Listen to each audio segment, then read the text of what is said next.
మా యుద్ధోపకరణములు శరీర సంబంధమైనవి కావు కాని దేవుని ఎదుట దుర్గములను పడద్రోయజాలినంత బలము కలవై ఉన్నవి.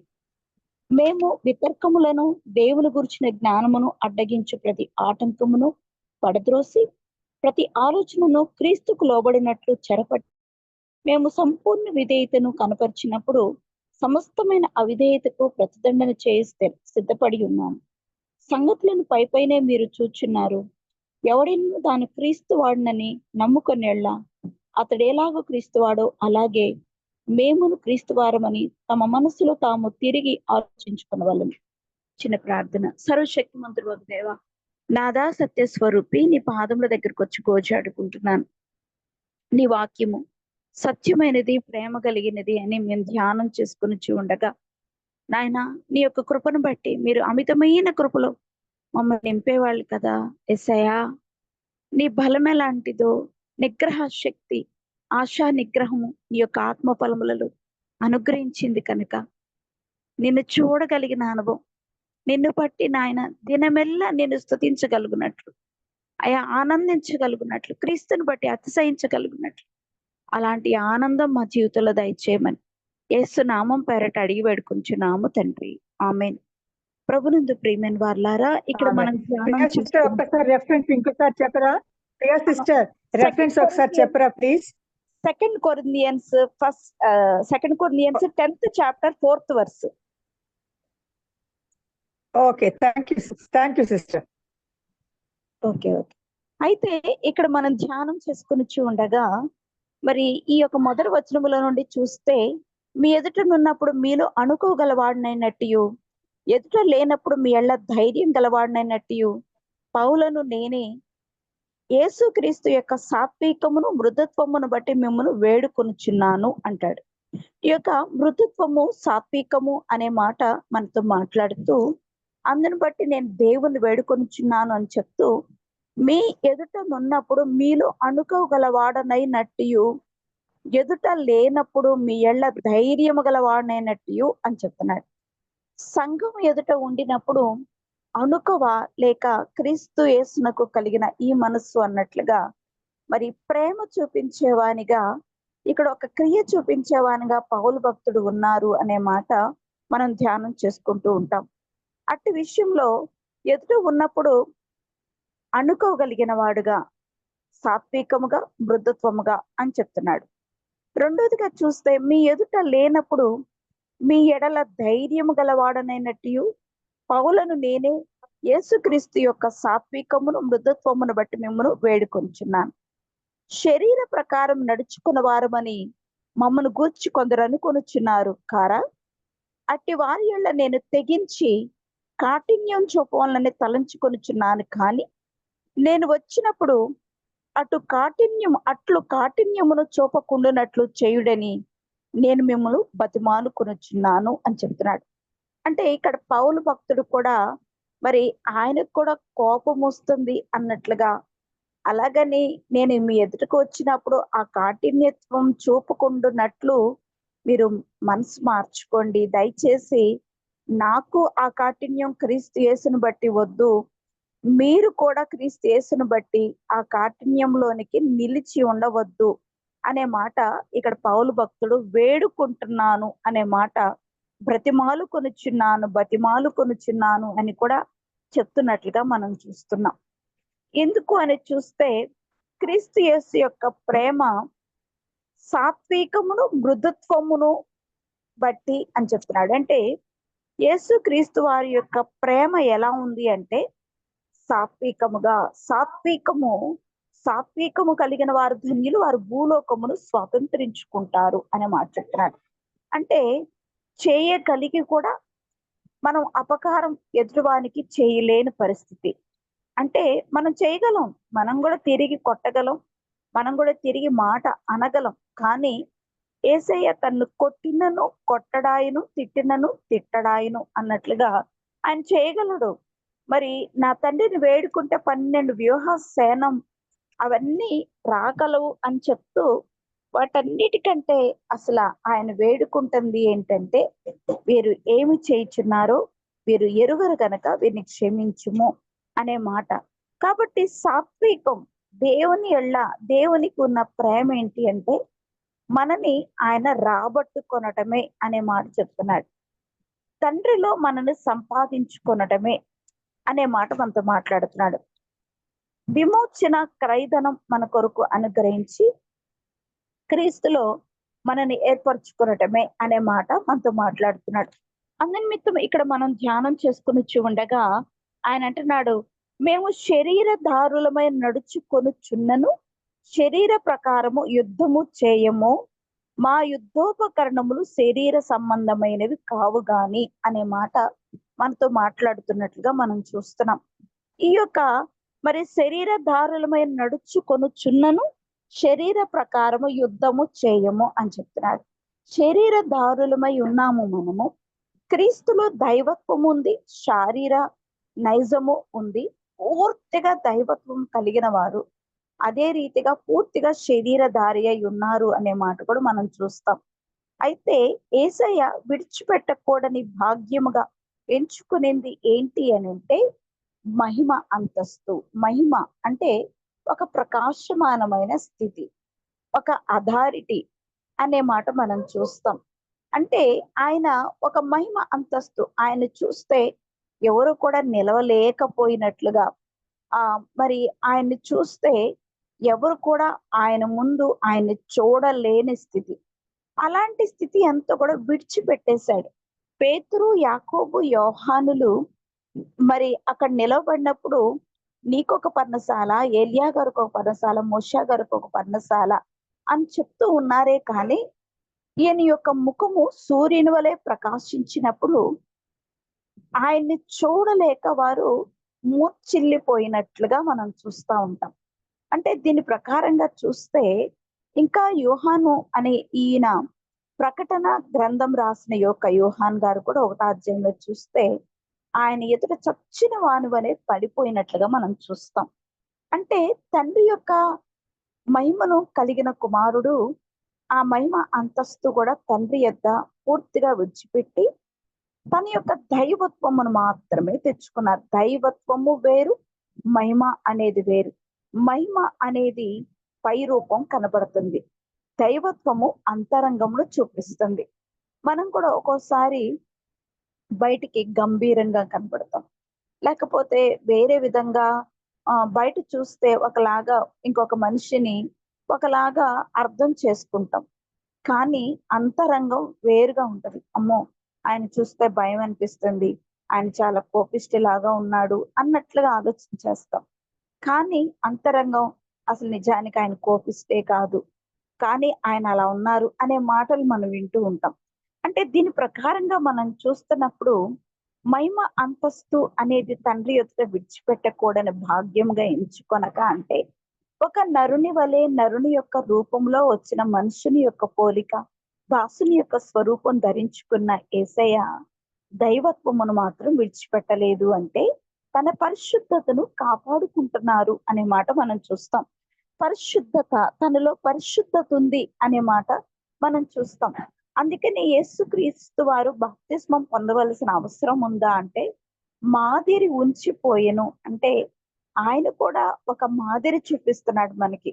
పరిశుద్ధత అనేది ఎలా వస్తుంది అంటే కడగబడటము లేక ముంచబడటము అనే ఈ యొక్క గ్రీక్ వర్డ్స్ ని బట్టి, బాప్తిస్మము అనే దాన్ని బట్టి నువ్వు క్రీస్తులో లేక దేవుని యొక్క ప్రేమలో ముంచబడాలి, లేక పాపమును కడుగుకొనాలి అని క్రీస్తులో నీవు ముంచబడినప్పుడు, క్రీస్తులో నీవు కడగబడినప్పుడు అనే మాట మనతో మాట్లాడుతున్నాడు.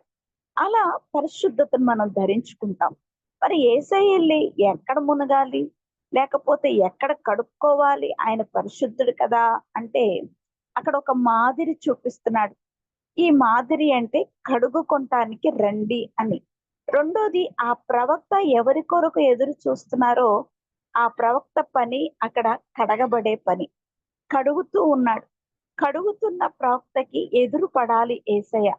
ఎందుకంటే ఆయన నోటి నుండి ఒక మాట బయలుపడ ఏంటి అని మనం చూస్తే, ఆయన నోట నుండి ఒక మాట డిక్లేర్ చేసినప్పుడు ఆయన మాటను బట్టి తండ్రి అయిన దేవుడు ఒక గొప్ప లేక ఇంకా ఘనమైన లేకపోతే ఇంకా సత్యమైన మాట అనేది తండ్రి నుండి కూడా క్రీస్తు యేసునకు ఒక సాక్ష్యము రావాల్సి ఉన్నది భూలోకంలో. అందుకనే ఆయన ఇదిగో నాకంటే నా వెనక వచ్చేవాడు యోగ్యుడు, ఆయన చెప్పులు వారు విప్పడానికి కూడా నేను యోగ్యుణ్ణి కాదు అని యోహాన్ గారు చెప్తూ, ఇదిగో లోక పాపములు మోసుకొని పోవు దేవుని గొర్రెపిల్ల, పాపాలు మోస్తాడు ఈయన, పాపాలు కడుగుతాడు. నేను నీళ్లలో బాప్తిస్మం ఇస్తున్నాను, ఆయన అగ్నిలో బాప్తిస్మం ఇస్తాడు. అలాంటి గొప్పవాడు వస్తాడు వస్తాడు అని చెప్తున్నప్పుడు ఎవరో ఆయన ఎలా ఉంటాడో అనుకుంటున్న వాళ్ళ మధ్య సాక్ష్యం ఎలా వినపడుతుంది అంటే, ఇదిగో ఈయనే లోక పాపములు మోసుకొని పో దేవుని గొర్రెపిల్ల. దేవుని తరపున మన నిమిత్తము మన పాపములు మోయటానికి దేవుని నుండి వచ్చిన గొర్రెపిల్ల. దేవుని నుండి వచ్చాడు మన కొరకు, మన నిమిత్తం వచ్చాడు. అంటే మన కొరకు ఒక పని చేయటానికి దేవుని యొద్ద నుండి వచ్చిన వాడు ఆ గొర్రెపిల్ల ఈయనే అని ప్రవక్త నోట చెప్పించాలి. రెండోదిగా ఈయన నా ప్రియకుమారుడు, ఈయన యందు నేను ఆనందించుచున్నాను అని తండ్రి మాట ప్రజలందరూ వినుచు ఉండగా ప్రజల యొక్క వినికిడిలో ఆ మాట తండ్రి చెప్పాలి. సాక్ష్యము సంపూర్తి చేయటానికి అక్కడ యేసుక్రీస్తు వారు యొర్దాను నది ప్రాంతంలో నడుచుకుంటూ వచ్చినట్లుగా మనం చూస్తా ఉన్నాం. అంటే ఒక మనిషి రూపంగా కనపడుతున్న ఒక బలియాగము, ఒక గొర్రెపిల్ల.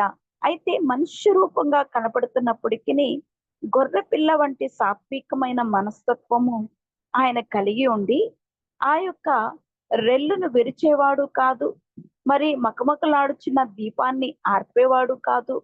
అంత సాత్వికుడైన ఈయన వచ్చి ఏం చేస్తాడు అని మనం చూస్తున్నప్పుడు, ఈయన నా ప్రియకుమారుడు, ఈయన యందు నేను ఆనందిస్తున్నాను అంటే, ఈయన పాపములు అందరి యొక్క పాపములు ఈయన తీసివేయడానికి ఈయనే నా ప్రియ కుమారుడు అని చెప్తున్నాడు. ఏంటి అని చూస్తే ఈయనలో దైవత్వం ఉంది అనే మాట మనం చూస్తూ ఉంటాం. మరి ఇలాంటి ఈ యొక్క సాత్వికమును మృదుత్వము అనేది క్రీస్తు యేసు యొక్క సాత్వికము అంటాడు. రెండోదిగా చూస్తే మృదుత్వము అంటాడు. అలాంటి స్థితిని బట్టి మేము శరీరమై నడుచుకొనుచున్నను శరీర ప్రకారము యుద్ధము చేయము. యుద్ధం ఎందుకు చేయాలి? యేసయ్య సాత్వికుడు కదా, ఆయన మృదుత్వం కలిగిన వాడు కదా. యుద్ధం ఎవరితో చేయాలి అని చూస్తే నిజానికి దైవత్వము కలిగిన ఆయన మన కొరకు రావాలి అనంటే, మనం పోరాడుచున్న ఈ యొక్క అంధకార శక్తులు, ఈ యొక్క యుగ సంబంధమైన దేవత, లేకపోతే ఈ యొక్క మరి లోకంలో ఉన్న మనని చెరపగలిగిన ఈ యొక్క చెడు తత్వము, వాటన్నిటిపైన యుద్ధం చేయటానికి క్రీస్తు యేసు యొక్క యుద్ధోపకరణములను మనం ధరించుకోవాలి అనే మాట మనతో మాట్లాడుతున్నాడు. అందుకనే మా యుద్ధోపకరణములు శరీర సంబంధమైనవి కావు, కానీ దేవుని ఎదుట దుర్గములను పడద్రోయ జాలినంత బలము కలవై ఉన్నవి అంటాడు. దేవుని ఎదుట ఏదైతే వ్యతిరేకంగా నేను అనే స్వభావం కలిగి ఉన్నాయో వాటిని మరి పడద్రోయగలిగినంత బలము కలిగిన అయి ఉన్నవి అని చెప్తున్నాడు. మేము వితర్కములను, దేవుని గూర్చిన జ్ఞానమును అడ్డగించు ప్రతి అంశమును, ఆటంకమును పడద్రోసి ప్రతి ఆలోచనను క్రీస్తుకు లోబడునట్లు చెరపట్టి మీరు సంపూర్ణ విధేయతను కనపరిచినప్పుడు సమస్తమైన అవిధేయత అనే ఆ ప్రతిదండన చేయటానికి మేము సిద్ధపడి ఉన్నాము అంటాడు. అంటే క్రీస్తు యేసుకు లోపరచాలి అని మన చెర పట్టడము అనగా క్రీస్తులో మనను పిలుచుట, ఏర్పరచుట, లేకపోతే పరిశుద్ధాత్మలో మనని ఆయన మరి భద్రం చేసుకొనుట అనే మాట. అందుకనే యోహాను సువార్త 17వ అధ్యాయంలో తండ్రి నేను వీరిని భద్రపరిచితిని, మరి అందుకే నువ్వు కాపాడుము అనే ప్రార్థన తండ్రికి చేస్తాడు.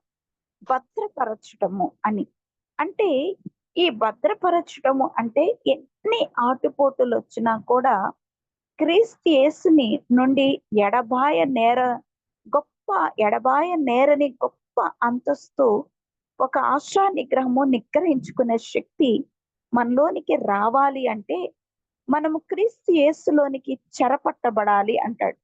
ఎలాగా అని మనం చూస్తే ఈ యొక్క సంపూర్ణమైన విధేయతను కనపరచాలి అంటాడు. అందుకనే ఈ మాటలు ఎలా సాధ్యమవుతాయి అంటే, ఒకటి ప్రార్థన అంటాడు, రెండోది విశ్వాసము అనే మాట చెప్తున్నాడు. ఈ యొక్క ప్రార్థన, విశ్వాసము అనే దానిని బట్టి క్రీస్తులోనికి మనం చెరపట్టబడాలి అనే మాట చెప్తున్నాడు. ప్రార్థన, విశ్వాసము, వాక్యము అనే 3 సంఘటనలను మన మధ్య పెట్టారు ఈ యొక్క పౌలు భక్తుడు.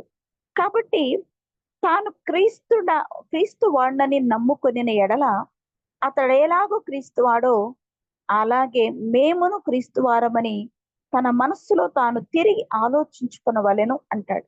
పడద్రోయుటకు కాక మిమ్మును కట్టుటకే ప్రభు మాకు అనుగ్రహించిన అధికారమును గూర్చి నేను ఒకవేళ కొంచెం అధికంగా అతిశయపడినను నేను సిగ్గుపడను అంటాడు.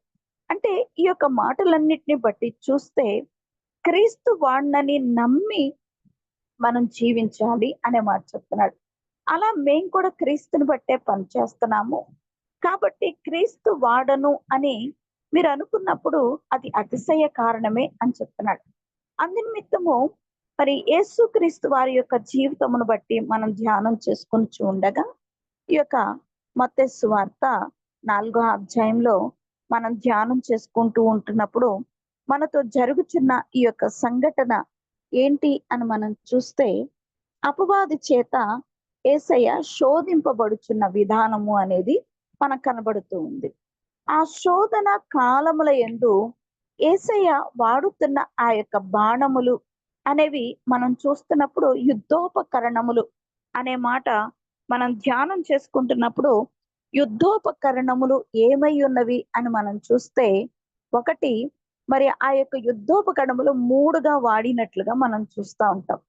ఆ 3ట్లో మరి యేసయ్య మనతో చెప్పుతున్న ఈ యొక్క సంభాషణ ఏంటి అని మనం చూస్తే, నిజానికి ఈ యొక్క బాణములు అనే మాట.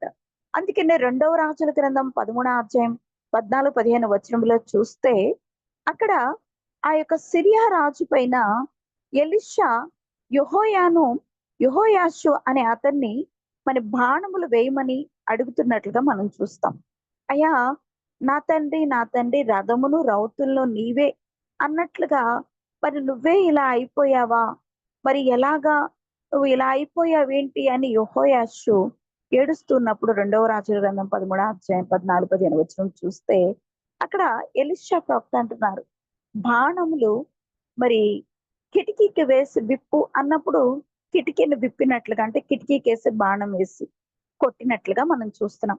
రెండోదిగా చూస్తే నేలకేసి కొట్టమన్నప్పుడు ఆయన ఒక 3 మార్లు బాణం వేసి కొట్టి ఆపివేసినట్లుగా చూస్తాం. అక్కడ ఎలీషా ప్రవక్త చాలా బాధపడుతున్నారు. అయ్యో కనీసం ఒక 5-6 మార్లు మట్టుకన్నా వేసినట్లయితే నువ్వు గెలిచేవాడివి కదా అని. అంటే అక్కడ దాని యొక్క అర్థం ఏంటి అంటే, మనం ఒకసారి ప్రార్థన, రెండోసారి ప్రార్థన, మూడోసారి ప్రార్థన చేసి ముగిస్తూ ఉంటాం. ఏంటి ఇంకా ఆన్సర్ రాలేదు అనుకుంటూ ఉంటాం. కానీ బాణము అనే దాన్ని అక్కడ ఎలీషా ప్రవక్త ఒక ప్రార్థనా శక్తితో పోలుస్తున్నారు. ఒక మారు, రెండో మారు, మూడో మారు దేవుణ్ణి అడగటం కాదు, కనీసం ఒక 5-6 మార్లు మట్టుకన్నా వేయలేదే బాణం అని మరి అతనికి నేర్పించిన సందర్భం అనేది మనం చూస్తూ ఉంటాం. అందుకనే ఈ యొక్క విషయంలో మనం చూస్తున్నప్పుడు అక్కడ యెహోవా రక్షణ బాణం అంటాడు ఎలీషా ప్రవక్త ఆ యొక్క అధ్యాయంలో. యెహోవా రక్షణ బాణం, ఆ రక్షణ బాణము అనేది ఎంతవరకు వాడుతున్నాడు అంటే 3 మార్లు మట్టుకు వేసి ఆపేశాడు. కానీ మనకు నేర్పుతున్న బాణము ఈ యొక్క పాఠం ఏంటి అని చూస్తే, కనీసం 5-6 మార్లు మట్టుకైనా అనే మాట చెప్తున్నాడు. అయితే ఇంకా మనం చూస్తున్నప్పుడు ఈ యొక్క సందర్భంలో చూస్తే, మరి ఈ యొక్క శరీర సంబంధమైన ఉపకరణములు కావు అంటాడు. శరీర సంబంధమైన యుద్ధోపకరణములు కావు అంటాడు పౌలు భక్తుడు. నిజానికి శరీర సంబంధమైన ఉపకరణములు యెహోయాషు జీవితంలో చూపించాడు. దావీదైతే 5 రాళ్ళు ఏరి ఒక రాయిని ఉపయోగించినట్లుగా మనం చూస్తూ ఉంటాం. అయితే ఇక్కడ మనం ధ్యానం చేసుకుంటున్న సంఘటన ఇవన్నీ కూడా శారీరక సంబంధమైన ఆ యొక్క బాణములు వాడినట్లుగా మనం చూస్తా ఉంటాం. కానీ వాటన్నిటికంటే యేసయ్య వచ్చినప్పుడు దావీదు సంతానములో నుండి వచ్చినప్పటికిని దావీదులాగా యేసయ్య అక్కడ ఏ రాళ్ళు తీసుకోలేదు మనం గమనించాలంటే. మరి దావీదు ఒక రాజుగా ప్రవర్తించడానికి దేవుడు ఎలో చేశాడు. గొర్రెల కాపరిగా ఉన్న దావీదు యొక్క జీవితంలో మరి సింహమును ఆయన వధించినట్లుగా, చంపినట్లుగా, ఇంకా ఎలుగుబంటిని చంపినట్లుగా మనం చూస్తాం.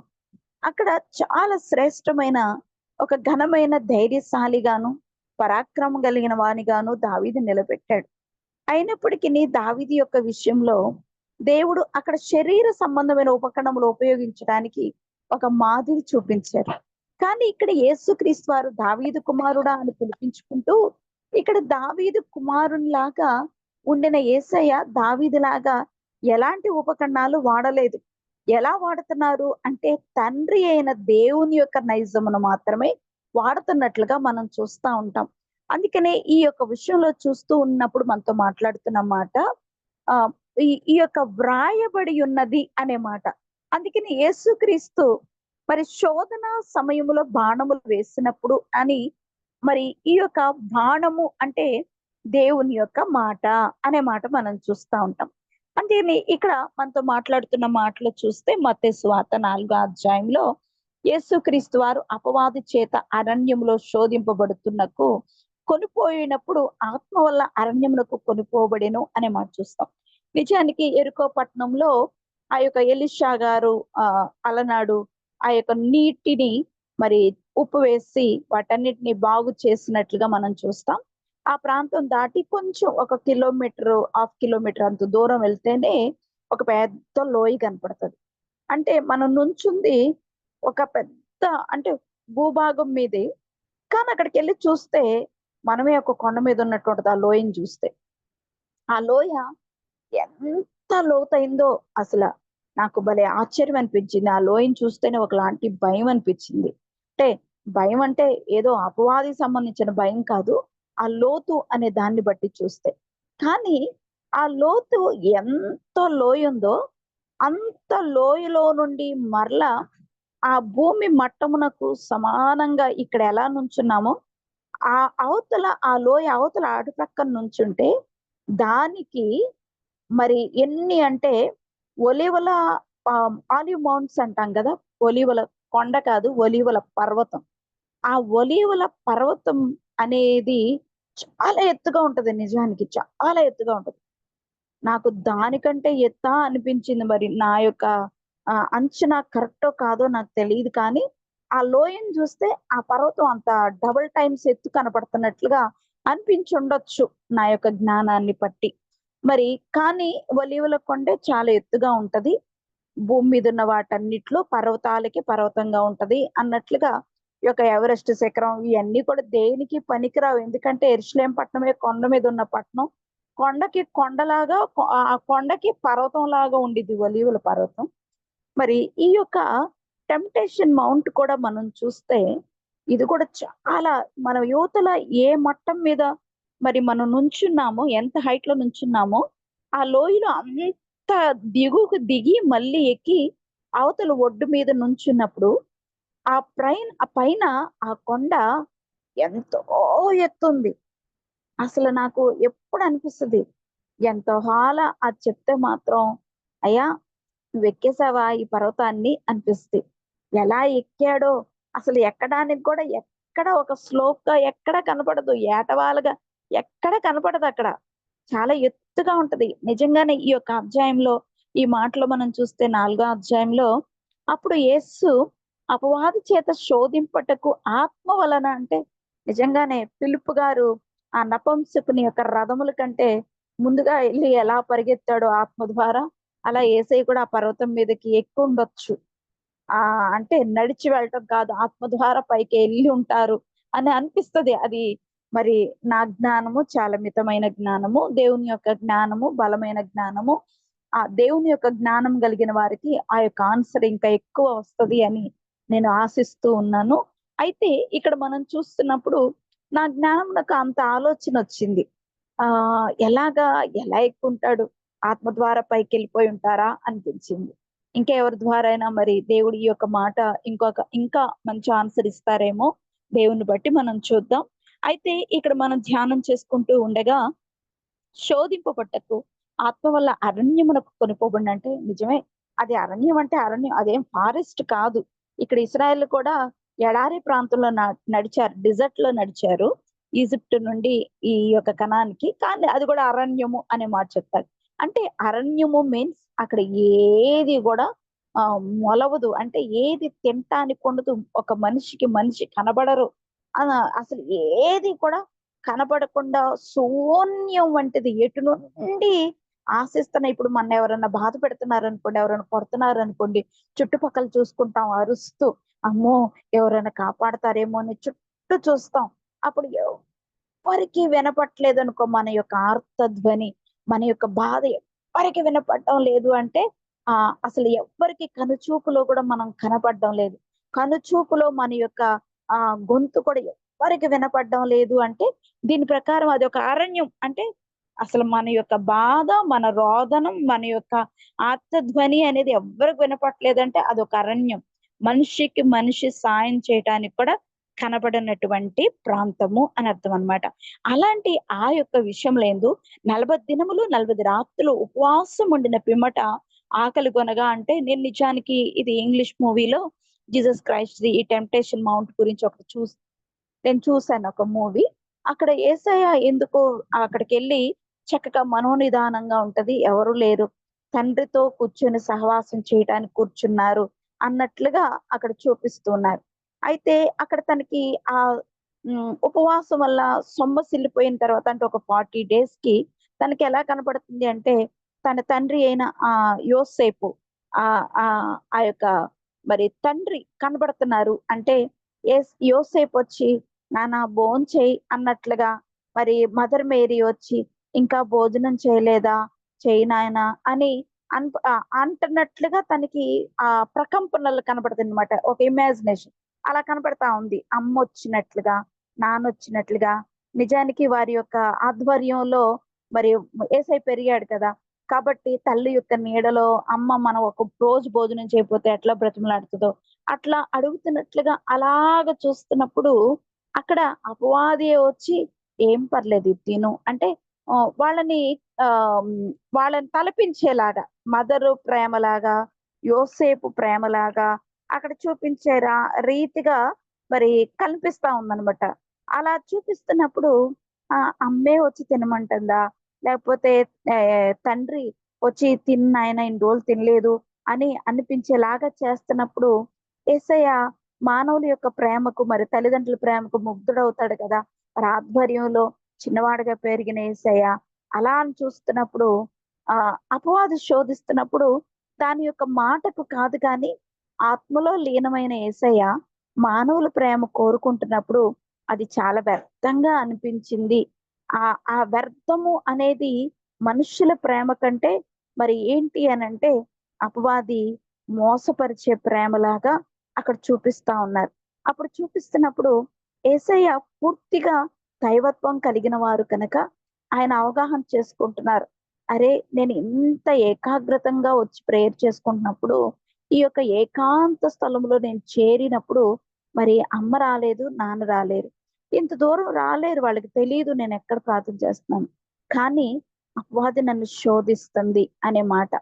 అలాగా ఈ ఈ యొక్క శోధన అనే దాన్ని బట్టి ఆయన మరలా పెకలించుకొని అక్కడ అపవాది చెప్తున్నాడు. నిజానికి అమ్మ దగ్గరికే ఎళ్ళిపోవచ్చు యేసయ్య. ఇంకా తండ్రి దగ్గరికే ఎళ్ళిపోవచ్చు. లేదంటే అసలైన తన తండ్రి పంపించిన తండ్రిని వేడుకొనొచ్చు. కానీ అక్కడ అలా ఆకలి కొనినట్లుగా ఇంక అయిపోయింది హమ్మయ్య! అనుకుని ఆ శక్తి లేని ఇంక అయిపోయింది. ఇప్పుడు మనం కూడా ఫాస్టింగ్ ఉన్నప్పుడు అసలు ఏమి తినాలనిపించదు. ఏమి తలంపులు రావు. చాలా శక్తిగా ఉంటాం. ఎప్పుడైతే ఇంక ముగించేసాం అన్నప్పుడు మనం తినటానికి వెతుక్కుంటున్నప్పుడు ఎదురు లేనప్పుడు అప్పుడు అనిపిస్తది. తినటానికి వెతుక్కున్నప్పుడు ఇంట్లో ఏమీ లేవనుకోండి. ఇంకా అయిపోయింది ఫాస్టింగ్ అయిపోయింది ముగించుకున్నాం అనుకున్నప్పుడు మన కనుసందుల్లో ఏవి తినటానికి లేనప్పుడు అప్పుడు ఆ యొక్క తపన ఎలా ఉంటది అంటే ఒకలాగా బాధాకరంగా ఉంటుంది. అలాంటి సమయమందు అపవాది శోధిస్తుంది. ఆ శోధన అనే దాన్ని బట్టి చూస్తే అక్కడ అడుగుతుంది ఏమనంటే నువ్వు దేవుని కుమారుడివైతే అని శోధకుడు అని చెప్తున్నాడు అక్కడ. దాని పేరే శోధకుడు. రొట్టె ఈ రాళ్ళు రొట్టెలగునట్లు ఆజ్ఞాపించుమనెను. అందుకు ఆయన మనుషుడు రొట్టె వల్ల మాత్రము కాదు గాని దేవుని నోట నుండి వచ్చు ప్రతి ఒక్క దేవుని మాట వలన అనే మాట మనతో మాట్లాడుతున్నాడు. అంటే ఇక్కడ దేవాది దేవుడు మనతో మాట్లాడుతున్న సందర్భాన్ని బట్టి చూస్తే ఇక్కడ దేవాది దేవుడు మనతో మాట్లాడుతున్న సందర్భమును బట్టి చూస్తే ఆయన అంటున్నాడు దేవుని నోట నుండి, మనుషుడు రొట్టె వల్ల మాత్రము కాదు దేవుని నోట నుండి వచ్చు ప్రతి ఒక్క మాట ద్వారా అనే మాట చెప్తున్నాడు. అంటే దేవుని నోట నుండి వచ్చు ప్రతి మాట వల్ల జీవించడము అనే మాట చూస్తే ఇక్కడ యుద్ధోపకరణము ఏంటి అంటే వ్రాయబడిన అనే మాట. కాబట్టి దేవుడు మనతో మాట్లాడుతున్న సందర్భమును బట్టి చూస్తున్నప్పుడు ఇక్కడ దేవుడు మనతో మాట్లాడుతున్న సందర్భాన్ని బట్టి చూస్తే మరి అన్ని విషయాల యందును కృప చూపగలిగిన దేవుడు వ్రాయబడిన అనే మాట చెప్తున్నాడు. వ్రాయబడిన అనే మాట మనం చూస్తే దేవుని యొక్క మాట వ్రాయబడింది ఒకే ఒక్క దేవుని మాట అని చెప్తున్నాడు. దేవుని యొక్క మాటను బట్టి మనం చూస్తున్నప్పుడు అది వ్రాయబడింది కాబట్టి అని మాట వాడెను అనే మాట మనం చూస్తా ఉంటాం. అందుకే నేను నోట నుండి ప్రతి మాట వల్ల జీవించనని వ్రాయబడి ఉన్నది అనేను అంటున్నాడు. వ్రాయబడింది, అది ఎవ్వరు కూడా చెరిపి వేయవడలేదు, చెరిపి వేయలేరు. యుద్ధోపకరణములు అంటే ఇప్పుడు మనం ఏంటంటే దేవుని యొక్క మాట ఎక్కడ వ్రాయబడిందో అది యుద్ధోపకరణం. మన జీవితంలో మనం నేర్చుకోవాల్సిన యుద్ధోపకరణం ఏంటి అంటే పరిశుద్ధ గ్రంథంలో దేవుని తరపు నుండి దేవుని యొక్క మాటగా వచ్చిన ప్రతి ఒక్క మాటను మనం వాడినప్పుడు మన జీవితంలో అది ఒక యుద్ధోపకరణము అనే మాట చెప్తున్నాడు. అందుకనే అపవాది ఆ పరిశుద్ధ పట్టణంలోకి ఆయన తీసుకుని పోయి మరి అక్కడ నుండి అది వెళ్ళిపోయింది. ఇంకా మరలా ఈ యొక్క దేవాలయం యొక్క శిఖరమును ఆయన నిలబెట్టి నువ్వు దేవుని కుమారుడైతే, పొద్దాకల దేవుని కుమారుడైతే అనే మాట వాడుతున్నప్పుడు క్రిందికి దూకు అని చెప్తున్నప్పుడు అక్కడ ఆయన నిన్ను గూర్చి తన దూతలకు ఆజ్ఞాపిస్తాడేమో అని చెప్తున్నప్పుడు అయితే అప్పుడు యేసయ్య అంటున్నాడు, ఏమంటున్నాడంటే నిన్ను గూర్చి తన దూతలకు ఆజ్ఞాపించును, నీ పాదం ఎప్పుడైనాను రాతికి తగలకుండా వాడు నిన్ను చేతులతో ఎత్తి పట్టుకుందురు అని 91వ కీర్తన దావీదు భక్తుడు రాసిన మాట అని వ్రాయబడింది. అంటే దావీదు గారు రాయటం కాదు, ఇది ఓన్ గా దేవుని యొక్క ఆత్మ చేత పలికించి వ్రాయించిన మాట. కాబట్టి దేవుని యొక్క మాటలు మనం వాడుకుంటున్నప్పుడు అవి ఎలా ఉంటాయి అంటే యుద్ధోపకరణములు, అవి శరీర సంబంధమైనవి కావు. అందుకనే అవి ఎలా ఉంటాయి అంటే సాత్వికంగా ఉంటాయి, మృదుత్వంగా ఉంటాయి. అలాగని ఎదుటి వాళ్ళకి అపకారం తలపెట్టేవిగా ఉండవు. ఇంకో రీతిగా చూస్తే అపవాదిని మాత్రము ఎదిరించే బాణములుగా ఉంటాయి అనే మాట మనతో మాట్లాడుతున్నాడు. అందుకని మూడోదిగా మనం చూస్తున్నప్పుడు ఇంకా ఆ యొక్క అపవాది కొండ మీదకి, ఎత్తైన కొండ మీదకి ఆయన్ని తీసుకొని పోయి ఈ లోక రాజ్యములన్నిటినీ వారి మహిమను ఆయనకు చూపించి నువ్వు సాగిలపడి నాకు నమస్కారం చేస్తే అని చెప్తాను. అయితే ప్రభు అయిన దేవునికి మొక్కి ఆయన మాత్రం సేవించవలెను అని వ్రాయబడి ఉన్నది అని 3 పాయింట్లలో వ్రాయబడి ఉన్నది అని రాస్తున్నట్లుగా ఇక్కడ ఖచ్చితంగా యేసే మనతో చెప్తున్నాడు. అంటే మనకి చెప్తున్నాడు అంటే ఇది అపవాది దగ్గర వాడుతున్నాడు, అపవాది దగ్గర ఈ ఆయుధమును వాడుతున్నాడు. అంటే ఈ మాట ఈ అర్థం ఏంటంటే మనతో చెప్తున్నట్లు, నాన్న నేను ఇది వాడాను అపవాది దగ్గర, నువ్వు కూడా వాడు. నేను ఇలా యూజ్ చేశాను ఈ వ్రాయబడిన మాటని, నువ్వు కూడా వాడు, ఉపయోగంలో పెట్టుకో అని చెప్తున్నాడు. అంటే వ్రాయబడి ఉన్నది అనే మాట వాడినట్లుగా మనం చూస్తా ఉన్నాం. కాబట్టి ఇక్కడ మనం ధ్యానం చేసుకుని ఉండగా వ్రాయబడి ఉన్నది అనే చెప్పబడిన దాంట్లో దేవుని యొక్క మాటలన్నీ యుద్ధోపకరణములు అన్నట్లుగా ఎన్ని శ్రమలు వచ్చినా కూడా మనము ఎంత పాపం చేయవలసి వచ్చినప్పటికీ, ఎంత శ్రమ అనేది మన జీవితంలో వచ్చినప్పటికీ మనం చేయవలసిన మాట ఏంటి అంటే, దేవుడు మన కొరకు ఒక పరీక్ష నిమిత్తం ఒక శ్రమ అనేది మన మీదకి పంపించినప్పుడు, ఆ పాపములో వచ్చే శ్రమలు అనేవి ఇతరుల పాపంలో వల్ల వచ్చే శ్రమలు అనేవి మనం విశ్వాసలంగా జయించాలి. ఎలా జయించాలి అనంటే, వాక్యమును వాడి అనే మాట మనతో మాట్లాడుతున్నాడు. అందుకని ఎట్టి శ్రమ వచ్చినప్పటికి వ్రాయబడి ఉన్నది అన్నట్లుగా వాక్యాన్ని మనం నేర్చుకునే వాళ్ళంగా, కంఠస్థం చేసే వాళ్ళంగా అని చెప్తున్నాడు. అందుకనే ఈ యొక్క విషయంలో యందు మనం చూస్తున్నప్పుడు ఇంకా ఈ యొక్క కీర్తన గ్రంథం 19వ అధ్యాయంలో చూస్తే అంతరిక్షము ఆయన మహిమను చూపిస్తుంది అంటాడు. అంటే ఆ యొక్క సూర్యునికి ఒక గుడారం ఏర్పాటు చేశాడు.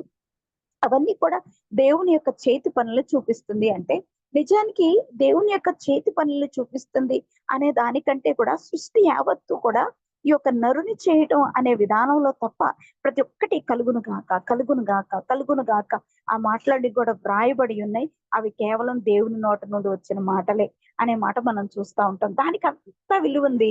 అంత మరి దేవుని యొక్క ప్రేమ ఉంది అనే మాట ఇక్కడ మనతో మాట్లాడుతున్నాడు. అయితే ఈ యొక్క విషయంలో మనతో మాట్లాడుతున్న విషయం అంతట్లో చూస్తే, యేసు వారి సమాజ మందిరములో బోధించుచు దేవుని రాజ్యమును గుర్చిన స్వార్థ ప్రకటించుచు ప్రజలోని ప్రతి వ్యాధిని రోగమును స్వస్థపరచుచున్నాడు అనే మాట మనం చూస్తున్నాం. అంటే దీని యొక్క విషయంలో దేవుడు ఎంత ఆయన నోటి మాట అనేది ఎంత బలమైనది అనే మాట మనం చూస్తూ ఉండగా ఈ యొక్క రోమీలకు రాసిన పత్రిక 6వ అధ్యాయంలో కూడా 13వ వచనంలో చూస్తే అక్కడ కూడా మనతో మాట్లాడుతున్న సందర్భం ఏంటి అని చూస్తే 6వ అధ్యాయము 13వ అధ్యాయం రోమిలకు రాసిన పత్రిక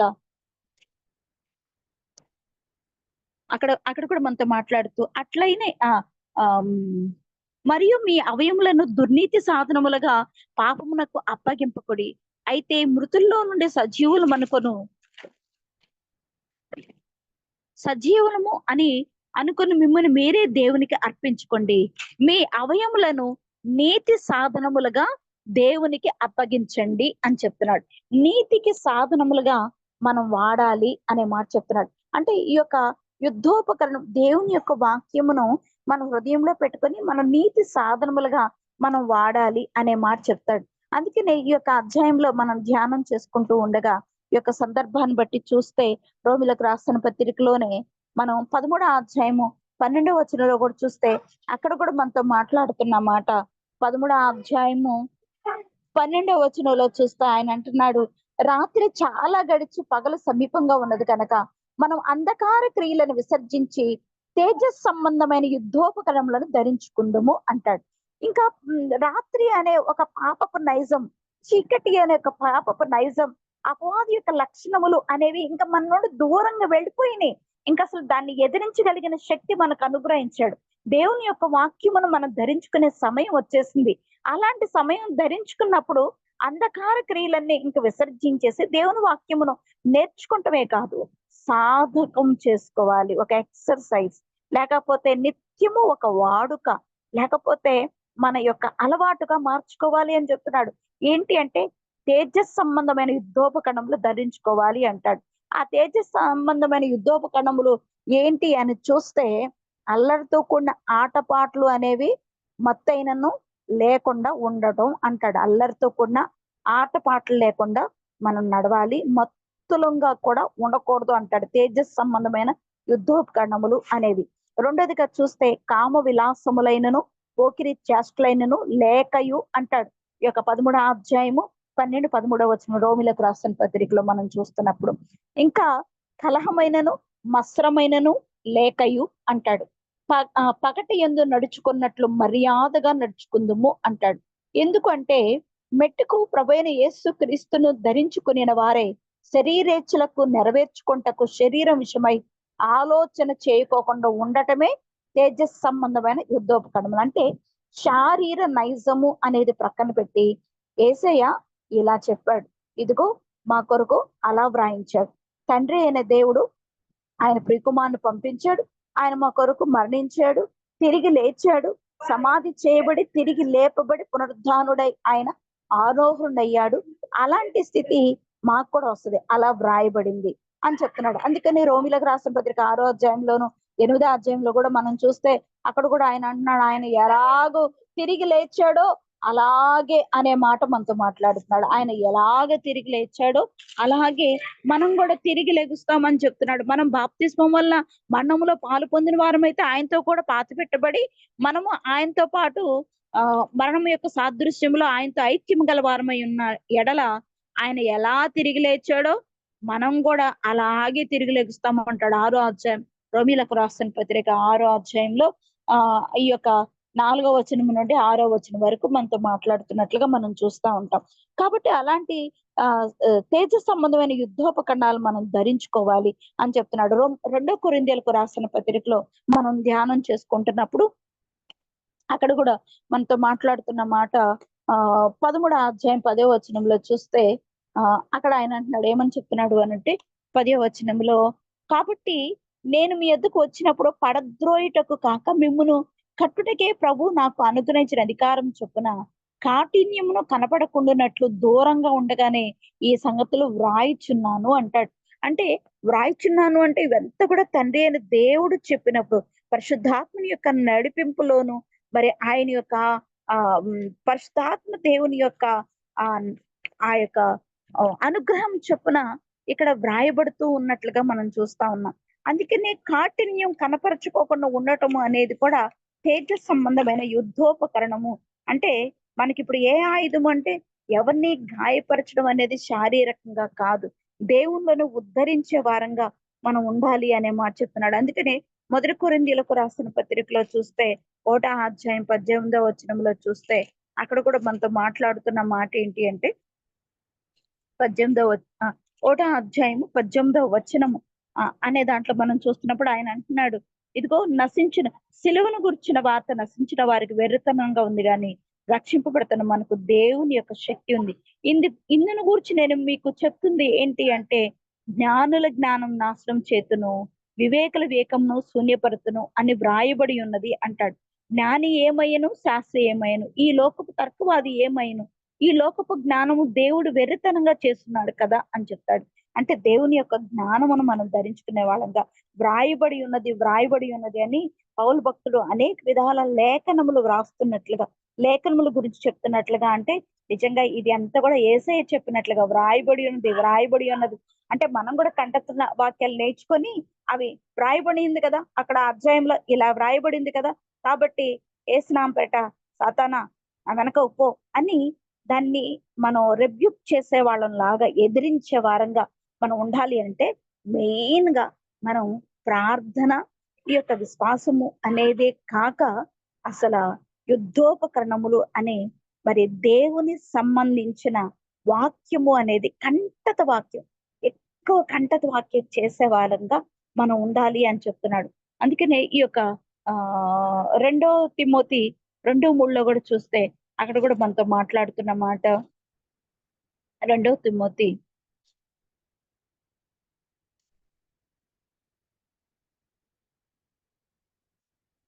2:3 చూస్తే అక్కడ అంటున్నాడు, క్రీస్తు యేసు యొక్క మంచి సైనికుల వలె నాతో కూడా శ్రమను అనుభవించుము. సైనికుడు ఎవడును యుద్ధంలో పోవునప్పుడు తను దండులో చేర్చుకుని వానికి సంతోషపెట్టవలని ఈ జీవన వ్యాపారంలో చిక్కుకొనుడు కానీ దేవుని సంతోష పెట్టాలి అని మనం అలాంటి యుద్ధం ఆడేవాళ్ళంగా మనం ఉండాలి అనే మాట మనతో మాట్లాడుతున్నాడు అనమాట. అందుకని హెబ్రీలకు రాసిన పత్రిక 11వ అధ్యాయం 32వ వచనంలో కూడా చూస్తే ఆయన అక్కడ కూడా మనతో మాట్లాడుతూ 11వ అధ్యాయం 32వ వచనంలో మనతో మాట్లాడుతున్న మాట ఆయన అన్నాడు, ఇకను ఏమి చెప్పుదును, గిద్యోను, బారాకు, సంసోను, యెఫ్తా, దావీదు, సమూయేలును వారిని గూర్చి ప్రవక్తలను గూర్చి వివరించుటకు సమయం చాలదు. వారు విశ్వాసం ద్వారా రాజ్యములను జయించిరి అని చెప్తున్నాడు. విశ్వాసము ద్వారా అంటే యుద్ధోపకరణము అనేది ఇక్కడ విశ్వాసము అనే మాట మనతో చెప్తున్నాడు. ఇంకా నీతి కార్యములను జరిగించడి అంటాడు. విశ్వాసం అంటున్నాడు, నీతి కార్యములు అంటున్నాడు. మూడోదిగా చూస్తే అలాంటి జయించే వాళ్ళు వాగ్దానములను పొందిరి అంటాడు. అంటే ఇలాంటి జయించే వారంగా ఉన్నప్పుడు దేవుడు ఎక్కడ మనకు ఆ యొక్క వాగ్దానాలను వ్రాయించారో అవన్నీ కూడా మనపరం చేయబడతాయి. అప్పుడు అపవాది వచ్చి మన ఎదురు నిలబడి మన దూషించాలనుకున్నా, లేకపోతే మన శోధనలో పడేయాలి అనుకుంటున్నా, మనం నీతిమంతులంగా విశ్వసించే వారంగా మనం ఉండినప్పుడు వ్రాయబడిన లేఖనం మన యందు నెరవేరుతుంది కాబట్టి అది గెలవలేదు, ఏ మాత్రం మన యందు నిలవలేదు, మన ఎదుట కూడా నిలబడలేదు అనే మాట హెబ్రీయులకు రాసిన పత్రిక 11వ అధ్యాయము 32వ వచనం. వాళ్ళు వాగ్దానమును పొందారు, వాగ్దానమునకు వ్రాయబడిన వాగ్దానికి వారసులయ్యారు. ఎందుకంటే వాళ్ళు నీతి కార్యాలు జరిగించారు, విశ్వాసులు నిల్చున్నారు అంటాడు. అందుకనే ఈ యొక్క 11వ అధ్యాయంలోనే 11వ అధ్యాయంలోనే 30వ వచనంలో చూస్తే అక్కడ కూడా మనతో మాట్లాడుతున్న సందర్భం ఏంటంటే, విశ్వాసమును బట్టి 7 దినముల వరకు ప్రదక్షిణం చేయబడిన తర్వాత ఎరుకో గోడలు కూలెను. విశ్వాసము విశ్వాసము అనే మాట, ఈ యొక్క అధ్యాయం అంతా విశ్వాసమే కాబట్టి అలా అని చెప్తా ఉన్నాడు. ఇంకా ఎఫెసీయులకు రాసిన పత్రికలో కూడా మనం చూస్తున్నప్పుడు అక్కడ కూడా మనతో మాట్లాడుతున్న సందర్భం ఏంటి అంటే, 6వ అధ్యాయంలో ఎఫెసీయులకు రాసిన పత్రిక 6వ అధ్యాయం 13వ వచనంలో చూస్తే అక్కడ కూడా మనతో మాట్లాడుతున్న మాట ఏంటి అంటే, క్రీస్తు యేసునకు సంబంధించిన ప్రతి ఒక్క విషయంలో ఎందును మనం దేవుణ్ణి సంపాదించుకునే వారంగా, గెలిచే వారంగా మనం ఉండాలి అని చెప్తూ 13వ వచనంలో ఆయన అంటున్నాడు, ఇదిగో అందుచేతనే మీరు ఆపద్దినమందు వాటిని ఎదిరించుటకును సమస్తమును నెరవేర్చిన వారే విలువబడుటకును నిలవబడుటకును శక్తిమంతులగునట్లు దేవుడిచ్చు సర్వాంగ కవచములు ధరించుకునుడి అంటాడంటే, ఇవన్నీ కూడా యుద్ధోపకరణములు అంటాడు. ఆపద్దినమందు వారిని ఎదురించుటకును సమస్తము నెరవేర్చబడిన వారే అంటాడు. అంటే దీని ప్రకారము నెరవేర్చిన వారే నిలవబట్టకు శక్తిమంతులు ఉన్నట్లు. అంటే మరి శక్తిమంతులు అవ్వాలి అంటే వాగ్దానాలు ఎక్కువ మనం నేర్చుకోవాలి అనే మాట మనతో మాట్లాడుతున్నాడు. కాబట్టి దీని యొక్క విషయంలో వాగ్దానము అనేది వ్రాయబడిందంటే వ్రాయబడి అన్ని మన హృదయంలో భద్రం చేసుకోవాలి, తలపోసుకోవాలి. మదర్ మేరీ లాగా ఆమె హృదయంలో భద్రం చేసుకుంది. మరి ఇంకా ఆమె ఎప్పటికప్పుడు తలపోసుకుంటుంది అన్నట్లుగా మనం చూస్తూ ఉంటాం. పాత నిబంధన గ్రంథాల్లో కూడా చూస్తే నెమరు వేసే వాటిని పరిశుద్ధమైన వాటికి ఎంచబడినట్లు మనం చూస్తాం. అట్లా మనం కూడా నెమరు వేసుకునే విధానంలో ఉంటే మనం పరిశుద్ధుల వరుసలో ఉంటాం. అట్టి స్థితి దేవుడు మనకు అనుగ్రహించి ఆశీర్వదించును గాక. ఆమేన్.